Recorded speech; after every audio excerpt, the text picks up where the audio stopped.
RTC కార్మికులు సమ్మెకు పోవడం దురదృష్టకరమన్నారు మాజీ మంత్రి బీఆర్ఎస్ నేత జీవన్ రెడ్డి. ప్రభుత్వ నిర్లక్ష్యం వల్లే ఈ పరిస్థితి వచ్చిందన్నారు.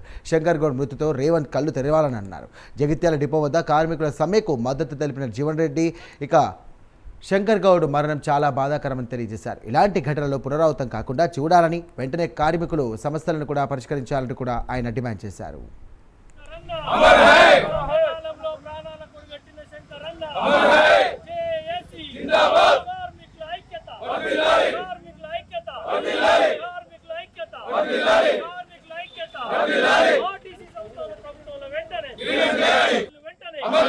రాష్ట్రంలో రోడ్డు రవాణా సంస్థ కార్మికులు సమ్మెలబోయేటువంటి పరిస్థితి ఎదుర్కోవటము నిజంగా దురదృష్టమనే కాకుండా ఒక విధంగా ఇది ప్రభుత్వ అంటే ఆర్టీసీ సంస్థ పట్ల కార్మికుల పట్ల నిర్లక్ష్య ధోరణికి నిదర్శనంగా పేర్కొనక తప్పదని చెప్పంటున్నాను.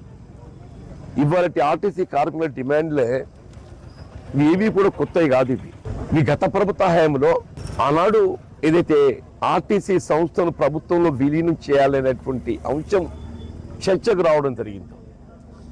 ఆనాటి అధికార పార్టీ అయినటువంటి బీఆర్ఎస్ పార్టీతో సహా ఆనాడు ప్రతిపక్షంలో ఉన్నటువంటి కాంగ్రెస్ పార్టీ, కమ్యూనిస్ట్ పార్టీలు, భారతీయ జనతా పార్టీ, రాజకీయ పార్టీలన్నీ కూడా ఆలోచన విధానాన్ని మద్దతు తెలపడంతో పాటుగా శాసనసభలో కానీ శాసన మండలిలో కానీ ఏకగ్రీవంగా తీర్మానాన్ని ఆమోదింపు చేయడం జరిగింది.